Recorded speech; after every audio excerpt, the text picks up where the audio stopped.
Salut à tous. Aujourd'hui, on va parler d'un sujet crucial, surtout pour ceux qui se sentent parfois dépassés par la vie, le burn-out. Mais attention, on ne va pas le voir comme un ennemi à combattre, mais plutôt comme une étape, un chemin dans ce qu'on appelle le cycle de Hudson. Cette vidéo, c'est grâce à Christophe qui m'a demandé de la faire. Il m'a fait un mail à contact@l'effetpositif.fr. Alors bien sûr, il existe des multiples causes qui peuvent générer des burn-out. Et je vais plus particulièrement parler du cycle de Hudson et des niveaux d'énergie qui permet de prendre conscience des processus internes qui peuvent mener au burn-out. Je commencerai par une explication rapide de Hudson en expliquant comment, lors d'un coaching, on accompagne la personne et je montrerai comment, grâce au coaching et à l'EFT, on peut essayer de sortir de cette situation plus rapidement. Ouais, rapide comme d'hab, hein. Ça va encore durer des plombes, mais c'est vrai qu'à chaque fois, c'est vachement intéressant ce que tu manies. Maurice, j'essaie de prendre le temps nécessaire, mais promis, je fais au plus vite. Alors, pour ceux qui ne connaissent pas, le cycle de Hudson, c'est un modèle qui décrit les différentes phases de notre vie professionnelle et personnelle. Ce modèle, il a été développé par Frédéric Hudson, un coach et auteur reconnu dans le domaine du développement personnel. En gros, le cycle de Hudson, c'est un peu comme une grosse boussole qui nous aide à comprendre les hauts et les bas que nous traversons tous. Cette boussole, elle a un axe horizontal qui définit notre qualité d'énergie, de très positive à l'ouest à très négatif à l'est. Et sur l'axe vertical, on définit notre niveau d'énergie de énergie basse au sud à énergie haute au nord. Et donc, on retrouve la phase 1, qui est la phase de départ d'un projet ou d'une situation nouvelle. On l'appelle la phase de lancement.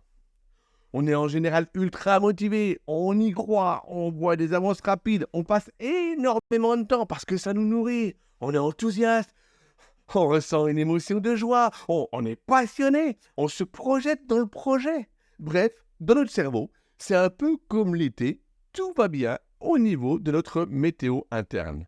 Lorsque j'ai accompagné une personne qui est dans cette phase, j'aurais tendance à lui rappeler qu'il existe autre chose que ce projet, parce qu'elle est en passion, elle ne voit que ça. Je lui proposerai de faire des pauses, de prendre soin de ces 8 domaines de vie pour un équilibre global.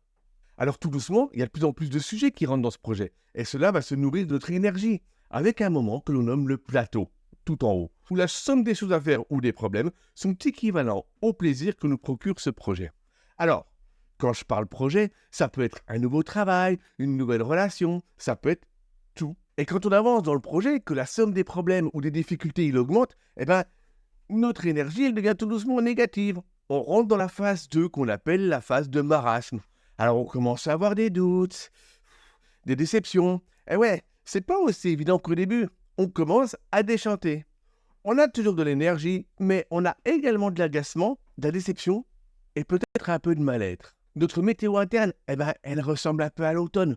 On perd de l'énergie, ça devient de plus en plus compliqué.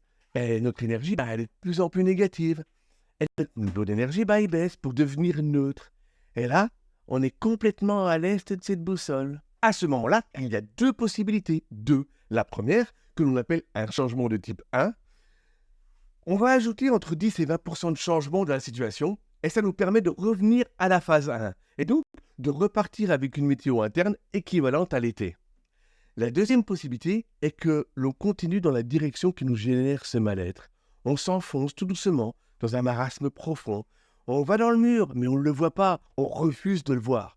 Il y a plein de gens qui nous en parlent. Et on a souvent des signes avant-coureurs. On dit que notre corps nous parle. On a des douleurs qui surviennent, des mal de dos, des pas envie de se lever le matin. Et on est vraiment en énergie neutre et vraiment en négatif plus. Alors, quand je dis en énergie négative plus, ça paraît étrange, le négatif avec les plus. Mais ça veut dire que l'on ne voit plus que le négatif et on se sent au bout du rouleau. Et si rien ne change, on va arriver au crack qui est le lâcher complet. On se met à pleurer sans raison, on n'arrive plus à se lever. Notre corps, il est épuisé et il ne nous suit plus. C'est le burn-out. Et là, c'est carrément net. On passe en énergie basse, on n'a plus de jus et avec beaucoup d'énergie négative, on n'est plus capable de rien. On passe en phase 3, qui est la phase de cocooning. On ne sait plus où on en est. On ne veut plus voir personne. Quelque part, notre météo interne, ça pourrait être l'hiver. On est complètement replié sur soi. On est dans l'immobilisme, dans le découragement. On n'est plus capable de se mettre en action. Et c'est OK. Quand une personne est en burn-out, elle se sent perdue dans une voie sans issue. incapable de faire demi-tour. Eh bien non! La phase de cocooning, c'est une phase qui peut durer plus ou moins longtemps en fonction de chacun et en fonction de l'accompagnement qu'elle choisit. Moi, j'aime bien définir ce crack avec le deuil et la coupe du deuil. Je ferai une vidéo sur le sujet plus tard. Ce qui est intéressant avec ce cycle de Hudson, c'est que l'on peut être en phase 3 dans notre vie pro et en phase 1 dans notre vie perso. Et quand l'un arrive plus ou moins à compenser l'autre, ça va. Ce qui devient compliqué, c'est lorsque tout tombe, parce qu'on n'a plus aucun repère pour avancer, pour se retenir. On est à l'arrêt complet, comme si on était un pendule avec zéro mouvement et qu'on le pende vers le bas. On est clairement en énergie basse, avec une énergie nulle. Tout à l'heure, je parlais de voie sans issue, mais en fait, ce qui peut nous aider, c'est de se dire que cette phase 3 de Hudson, c'est un passage que l'on appelle de type 2, à la différence du type 1 de tout à l'heure. Ici, on remet en question ses valeurs, ses croyances, on revisite sa mission de vie. On vit clairement un changement identitaire. Il va falloir désapprendre ce que l'on sait et engrammer de nouvelles croyances. On a besoin d'un repli sur soi. Alors c'est vrai que j'utilise beaucoup le mot « tout doucement », parce qu'il faut du temps et il faut accepter la situation. Pour ma part, j'ai eu la chance d'expérimenter cette phase 3 de Hudson en 2019. Alors, quand je dis j'ai eu de la chance, oui, c'est vrai. Même si pendant cette phase, j'ai pas compris ce qui m'arrivait. Un soir, je suis rentré du travail, je me suis assis sur le canapé et j'ai commencé à pleurer sans savoir pourquoi. J'avais la sensation de pousser très très fort dans mon travail sans être entendu. Et en fait, je me suis épuisé. Et quand je dis que j'ai eu de la chance, c'est parce que j'ai eu la force de me mettre au sport, que je ne faisais pas avant, et que j'ai appris à lâcher prise. Il y a d'ailleurs une excellente vidéo d'une conférence de David Lefrançois et de François Lemay sur Internet. Je vous mets le lien. Où François Lemay, il dit, pendant sa conférence, « Qui a eu la chance de faire un burn-out ici? Vous? 2 fois. Quelle chance vous avez! » Eh ouais, quelle chance, parce que ça nous oblige à nous arrêter, à faire un point sur nous, sur notre vie, nos attentes, nos envies. Bref, ce moment, il est particulièrement difficile, mais il est tellement bénéfique. Lorsqu'on arrive à passer cette phase, on ressort neuf, transformé. Et justement, en coaching, quand une personne est dans cette phase, elle est incapable de savoir ce qu'elle veut. La projection est impossible. Et dans ce cas, on va travailler en inverse. On va lui poser la question, qu'est-ce que tu veux plus dans ta vie? Ça permet de repartir d'un état et de créer l'envie de s'en écarter. Une méthode qui aide dans ce moment-là, c'est la méthode des 4 P pour les plus petits pas possibles. L'idée, c'est de remettre en mouvement la personne, comme l'image du pendule, des petits pas, qui commencent à faire osciller le pendule. Et en voyant les quelques progrès, refaire encore des petits pas pour arriver à avancer suffisamment vite, pour atteindre le point d'énergie positive, pour réaccrocher la phase 1. Parce que le projet de vie, il aura repris le dessus. Si on arrive à rejoindre le point ici, on devient une personne différente, avec des attentes dans la vie qui sont autres.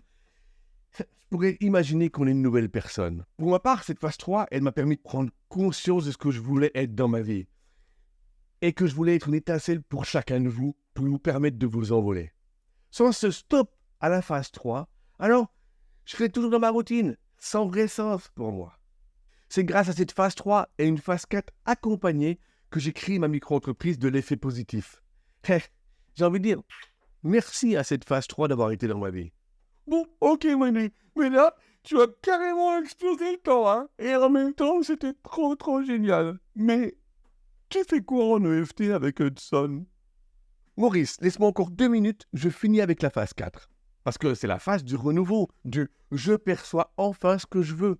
On retrouve tout doucement de la paix, de la sérénité, de la réflexion. On expérimente, c'est le renouveau de soi. Notre météo interne, ça pourrait être le printemps. Et si on a accompagné une personne en phase 4, on va lui demander comment elle pourrait faire la paix avec elle, travailler sur ses piliers de vie, ce qu'elle veut recommencer. C'est une phase qui prend du temps, mais qui a tendance à être motivante parce que notre niveau d'énergie, tout doucement, il augmente. L'idée, c'est de faire accrocher le début de la phase 1, et voilà, la boucle, elle est bouclée. Dernier point important, mettez 10 à 20% de nouveautés dans vos vies régulièrement pour rester ou pour revenir en phase 1. Ça vous évitera d'expérimenter la phase 3. Donc, je reviens à la question de Maurice, comment l'EFT me permet d'accompagner des personnes en fonction des phases? Lorsque la personne elle est en phase 1, elle est en joie. t'avoue que j'ai pas grand-chose à faire en EFT. Je suis plutôt en coaching de performance pour essayer de la suivre et de la canaliser. C'est ça l'intérêt du coaching en EFT. Je prends la technique qui m'intéresse.